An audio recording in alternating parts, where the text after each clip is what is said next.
गोदावरीत काळाचा घाला, 2 सख्या बहिणींसह काकूचा बुडून दुर्दैवी मृत्यू. मुलींना वाचवण्यासाठी काकूची जीवाची बाजी, तिघींचा मृत्यू. मोहाळा गावावर शोककळा. सोनपेठ तालुक्यातील मोहाळा येथे रविवारी दिनांक 14 जून रोजी सकाळी घडलेल्या हृदयद्रावक घटनेत गोदावरी नदीपात्रात बुडून 2 सख्या बहिणींसह त्यांना वाचवण्यासाठी धावलेल्या काकूचा दुर्दैवी मृत्यू झाला. या घटनेमुळे संपूर्ण मोहाळा गावावर शोककळा पसरली असून सर्वत्र हळहळ व्यक्त होत आहे.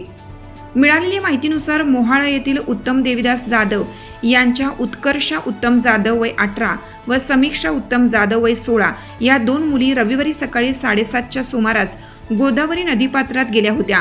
नदीतील खोल पाण्याचा अंदाज न आल्याने दोघीही पाण्यात बुडू लागल्या.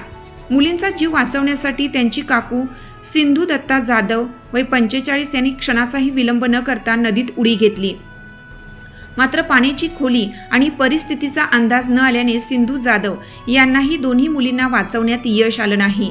अखेर तिघींचाही नदीपात्रात बुडून दुर्दैवी मृत्यू झाला. काही वेळानंतर ही बाब गावातील रेखा रोहिदास जाधव यांच्या निदर्शनास आली. त्यांनी तात्काळ ग्रामस्थांना माहिती दिल्यानंतर गावकऱ्यांनी घटनास्थळी धाव घेतली. ग्रामस्थांनी अथक प्रयत्न करून तिन्ही मृतदेह नदीपात्रातून बाहेर काढले.